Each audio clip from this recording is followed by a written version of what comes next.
So Federici interprets the ascent of capitalism during this time period as a reactionary move designed to subvert the rising tide of communalism within the historic struggle for the commons, so public, right? Like pro-public. So in order to preserve the power of the ruling elite, the commons had to be eliminated. We probably like go back in your brain to like, I don't know, sophomore history class in high school, right? We learned about like the enclosures, right? The enclosure of the commons. So it should be noted that those who were most in need of the commons, which was a place to graze animals, to grow herbs, grow food, collect firewood, build a house, most of the people who needed that were generally elderly women, single mothers, folks that, like shockingly today, are still struggling to gain access to what is commonly available. Those are folks who are most vulnerable and in need of the social security system provided by common lands.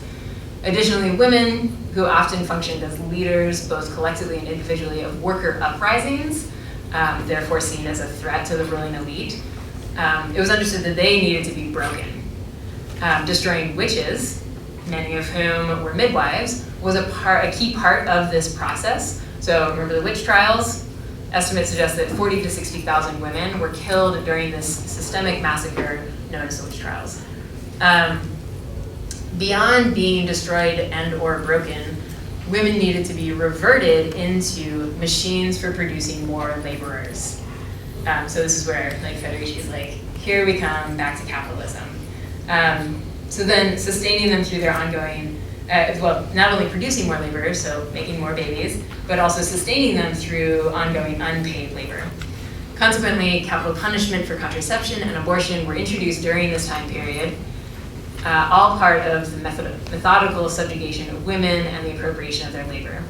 So here's like a little historic note. The Black Death, also way back in the time machine, that had decimated the workforce. And so folks who are reliant on workers, increasing the amount of wealth that the ruling elite had, they needed more babies. So fast forward back to contemporary era, and we're witnessing this new wave of encroachments on public health, on public education, public housing, and on the continued effort to control bodies for the means of capitalist gain for the ruling elite. Bear with me. If like, don't worry, we're done with Federici. If that like went over your head, like, it's cool, you made it. Now, I want to just talk briefly about what is called the demographic winter. So, oh my gosh, 2 minutes. Okay. You can take phone call. Well, we got all kinds of time. So, Don't stress. all right. So the demographic winter, I wrote about it in one of these things. There's currently a major debate in Russia and parts of Europe over the supposed crisis known as the demographic winter. The premise is basically that the birth rate is dipping below the necessary population replacement rate, which is 2.1 per pair. Essentially, people fear that there aren't enough babies. And while there are indeed significant demographic shifts in Russia and many other Western nations, there's lots of research demonstrating that this is not a global catastrophe that folks, especially on the right, are like hyping it up to be. What's really driving these right-wing concerns is ultimately, in part, xenophobia and Islamophobia. So here's the deal. Russia's overall population, yes, has decreased. Meanwhile, its indigenous Muslim population has grown. Additionally, Russia has become an increasingly popular destination for immigrants and refugees. So what's actually meant by demographic winter is that the qualities and characteristics of what it means to be Russian are in danger of being redefined as something other than white and orthodox. As Catherine Joyce puts it, the concern is not a general lack of babies, but the cultural shifts that come when some populations, particularly immigrant communities, are feared to be out-procreating others. So folks are anxious about this and anxious to reassert whiteness and Russian Orthodox religious practice as fundamental qualities of Russianness. And the strategy to do that is to assert the natural family, it's their favorite phrase, as a fundamental building block of society and a key strategy for saving the world, one white Christian Orthodox baby at a time. I'm sure you can imagine what type of people their definition of natural family includes and what type of people get left out. But beyond defining who does and doesn't count as family, the right strategy in Russia, largely informed and driven by US conservatives, includes restricting abortion access. So just a very brief overview. In 2011, with influence and motivation from religious right leaders from the US, Russia passed legislation that, requires abortion providers to devote 10% of any advertising to describing the dangers of abortion to a woman's health. That same legislation made it illegal to describe abortion as a safe medical procedure. Subsequently, 4 months later, the Russian Duma passed a law that restricted abortions to within the first 12 weeks of pregnancy. These are huge, huge attacks on reproductive justice in Russia. And I'm curious, has anybody heard of that? No. Anybody know that that's happening in Russia? Right, how many of y'all have heard, though, of the anti-propaganda law? In Russia, it happened in 2013, I see a lot of nodding heads. The anti-propaganda law, essentially, it asserts that it's illegal to distribute materials to minors that are in support of non-traditional sexual relationships. So this is in the context of a lot of shifting happening in the European Union and Eastern Europe. Pressure from the EU in the 90s caused several Eastern European countries to repeal their sodomy laws. So private sexual acts were decriminalized. But what's happening in public hasn't changed, right? So when we look at attempts to have pride marches, because in some parts of the world there's still marches, right? Those are being met with violence and hostility. And so meanwhile in Russia, the attacks on public queerness were written into law through this anti-propaganda law. And what's most concerning to me is that this is ultimately an attack on storytelling. Storytelling is a critical piece of how we connect with people, and our ability to connect with people is what keeps us alive, okay? So without the ability to tell stories, I basically understand the anti-propaganda law to be a slow death sentence. And it's also a codification, a way of codifying shame. And so as we're talking about where are these links between LGBTQ justice struggles and sexual and reproductive health and rights, struggles for reproductive justice, right? There's a lot that we can find common ground on. How many people in this room know what shame feels like? Right? If you're a queer person, you know what shame feels like. If you are a woman, you know what shame feels like. If you're somebody who has contemplated or attempted or had an abortion, you know what shame feels like. There are a lot of other reasons that we can connect with one another, but this is one, and we need to recognize that whether we are able to navigate that common ground or not, the right is effectively putting us in the same bucket. And so we should not, that fact should not be lost on us. Yeah, so with that, I think, is that a fair segue? That works for me. All right. Thank you. Thank you, Cole. I've learned so much from both of y'all. I guess I gotta get a microphone. How y'all doing? Good, how are you? I first have to acknowledge that 46 years ago, my legs were up in stirrups and I was having my son. And so it would not be appropriate for me to talk about anything today without acknowledging the conscious decision I made in that moment to become a mother. Because the whole 9 months I was pregnant, I was not planning on being a mother because he was born out of incest. But the moment I delivered, everything changed.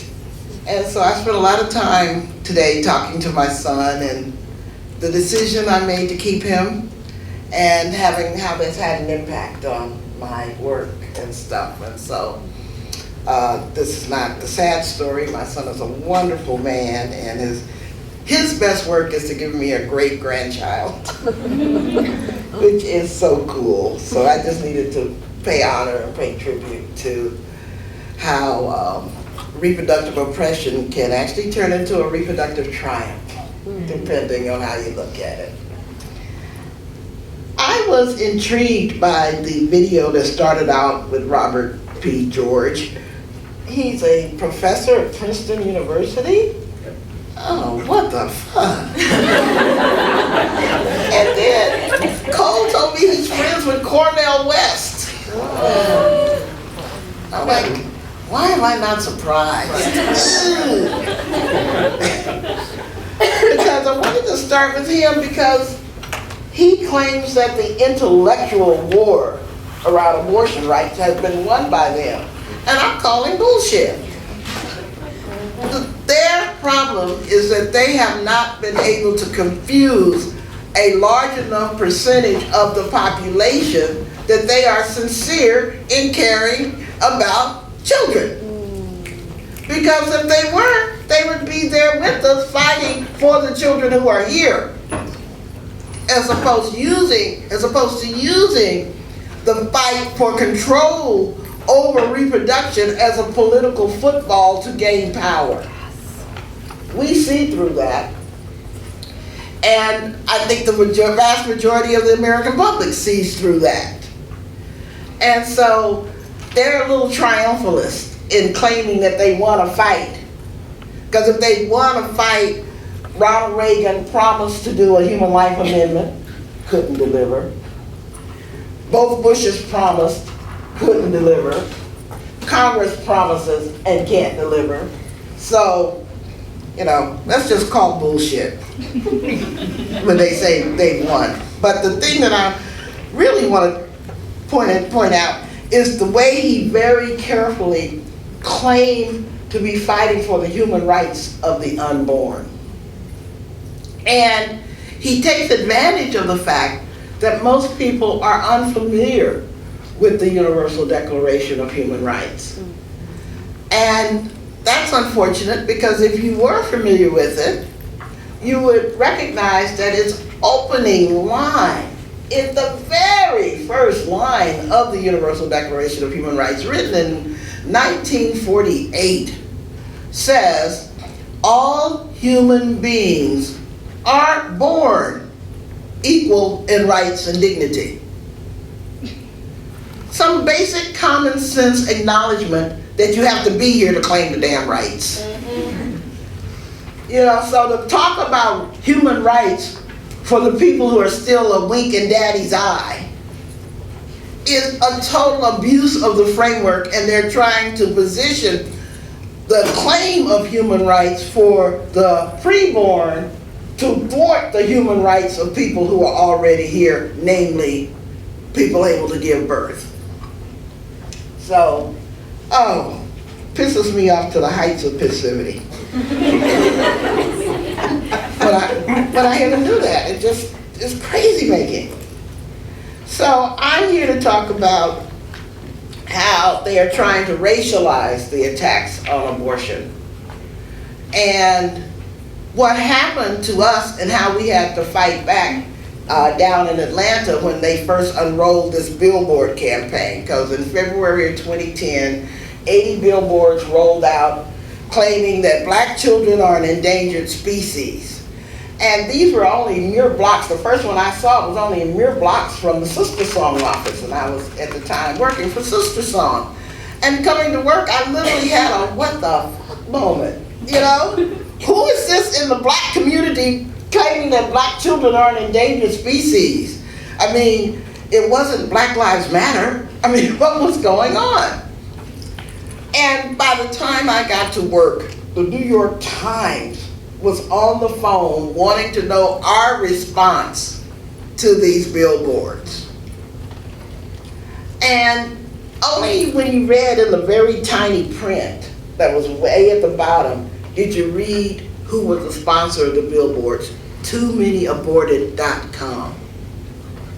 So when you enter, you know, this URL into the computer, you end up with the Radiance Foundation, a foundation that was only formed in 2009 that apparently quickly amassed $1 million, and then the very next year rolled out these 80 billboards in Atlanta that then went around and ended up in New York and Memphis, Tennessee, Los Angeles. I mean, they ended up in over 30 cities using this campaign, different wording, and sometimes directing it towards the Latina community and on, to use this advertising gimmick to make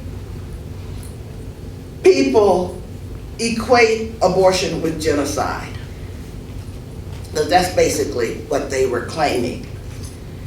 And so when I started reading about the Radiance Foundation and trying to negotiate with the New York Times, what are we going to say about this? I mean, somebody cares about black children and they found too many aborted. But it didn't take a whole lot of work to figure out that if you're claiming that abortion is genocide, then you're claiming that black women who have abortions are the architects of our own genocide. So it was a campaign designed not to save black children, but to shame black women. And it became very clear that it was designed to drive a gender wedge in the African American community by pitting black men opposed to abortion against black women in favor of abortion. And it really created a lot of conflict at first in the black community. The head of the Georgia NAACP unfortunately endorsed the abortionist genocide campaign without checking with the women in the NAACP, and he had to publicly retract his remarks. I mean, literally print them in a newspaper saying, I was wrong, sorry. But it also served to drive a racial wedge in the pro-choice movement, because the pro-choice movement is not adept at dealing with racialized attacks. We have organizations that are not accustomed to dealing with discussions of racism within their ranks. That's as mildly as I'll put it for right now. Because this ain't that speech. So we had to quickly decide what we were going to tell the media. We had to quickly decide what we were going to tell our followers. We had to quickly decide how we were going to deal with the African American community that was blindsided by this. We had to do quick opposition research, find out all we could on the Radiance Foundation, and respond to a blizzard of media attention. I mean, literally. In the first month these billboards were up, I think Sister Song did 40 or 50 media interviews, and I'm talking about New York Times, LA Times, CNN, MSNBC, on and on and on. I mean, it's one of those things you gotta be careful what you ask for, because you might get it, which is media attention by the mainstream media that wanted to present a balanced point of view. Before I leave that point though, I need to say, even that exposed the racism and sexism of the mainstream media. For example, CNN decided that it wanted to do a point-counterpoint debate about the billboards and whether abortion is genocide. And they chose to put Alveda King, who's the niece of Reverend Dr. Martin Luther King, who's anti-abortion, is kind of like the public civil rights face of the anti-abortion movement, against a so-called abortion rights supporter. But they chose to go against Alveda King, a minister from Al Sharpton's National Action Network, who knew nothing about women's rights. Because CNN formulated that if we're talking about race, it must be a black man who has to have that conversation. And if we're talking about abortion, of course, it has to be, Alveda King. And so, of course, she ate him up. Because he didn't know what he was talking about. He wasn't qualified. I mean, even navigating those kinds of pitfalls in the media.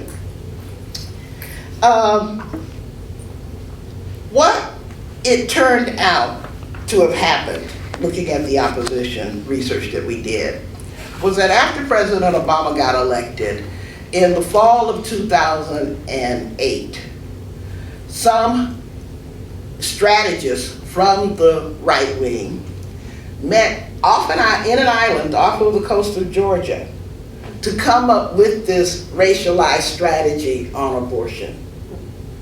And so one of the things that they funded and gave support to was the Radiance Foundation. Now, I should just give a little bit of background on Ryan Baumberger, because he's a very misguided young man who is apparently very sincere, because he claims that his mother was a white woman who was raped by a black man in the Philippines, and she chose not to have an abortion, gave birth to him, gave him up for adoption. He was adopted by a family that was into adopting 15 kids, and he was raised in such a great Christian way that he's against abortion. Now, there's a few problems with the way he tells that story. First of all, abortion has been and always has been illegal in the Philippines. So the question of whether his mother had a choice about having him is problematic. Secondly, following his logic, rapists get to rape people and then get to have, get to urge them to have their children. So all children of rape should be born. And that's a very misogynist way to talk about procreation. I mean, what are you saying, literally? Well, it's not the child's fault, Why should we punish the child just because the father was a rapist? Well, actually, you're also punishing the woman. As I said in my opening, I had a child out of incest. So for 46 years, I've had to co-parent with my rapist. So I'm a living example. That shit ain't funny. It ain't easy. And it's not even fair to the child. Because imagine at 21 having to explain to my son who his father was. Very, very hard. So anyway, so they came up with this strategy to do this racialized attack on abortion. They worked with this guy named Mark Crutcher from Texas. What's Mark Crutcher's organization? Life Dynamics. Life Dynamics. I was going to mention him, but we'll get back to it. We'll get back to that. And Mark Crutcher put up the money to do this film called My Alpha 21, which was a black anti-abortion film that weaves in the genocide of the enslavement for African Americans and attempts to draw a direct line between the enslavement and to abortion as genocide now. Basically offering the view that we are doing more damage to ourselves as a people through abortion than was done to us through slavery. You're talking about some messed up analysis, some really messed up analysis. And it's a pseudo documentary that's very persuasive, oh God. And has been, sent around to all college campuses, particularly the HBCUs, the historically black colleges and universities. God, I just started. Okay, let me try to skip and go fast. I guess the other thing I need to say is that the Billboard campaign was just the leading wedge strategy, because they quickly followed it up with legislation in Georgia trying to claim that black women were being coerced into having abortions by abortion providers. And they were claiming at the same time that Asian American women were being coerced into having abortions because of the gender of the fetus. But at that point, the coercion was happening at the hands of Asian men, not by abortion providers. And so they introduced what they call the Prenatal Non-Discrimination Act, PRENDA. The Susan Anthony and the Frederick Douglass Prenatal Non-Discrimination Act. both in Congress and in the Congress of the United States, and then they mirrored it in Georgia in 2010, trying to make it illegal for a provider to provide an abortion to a woman if the provider had reason to suspect that the woman was having an abortion because of the race or the gender of the fetus. This would have written into law an obligatory investigation by the provider into the woman's motives for having an abortion. And that doesn't exist anywhere. You know, the only thing a provider gets to ask you when you are seeking an abortion is when was your last menstrual period, to determine what trimester you're in. But not why are you having it, is your cause sufficient, et cetera, et cetera. So it would have codified the right to really get all up in the girl's business. And so we ended up having to fight the Prender legislation. We won that fight, but it was not without its challenges, because this was one of the hardest fights we had to take on, where we had to convince our pro-choice allies that they needed to stand in solidarity with us, but not necessarily stand in front, because they were incapable of dealing with this as an intersectionalized reproductive justice issue, where race and gender and religion came together in this particular way, affecting the Black and the Asian American communities, and they weren't the best qualified ones to rebuff them. And so we wrote, Sister Song has on his website a report about how we won that fight in Georgia. But I guess with my last minute, I just want to say how perverse this whole struggle is, because first of all, for them to claim that a Black woman would be seeking an abortion because of the race of the fetus is mind-boggling, because I don't know any Black woman who's pregnant who's going to be surprised that the baby might be Black. Oops,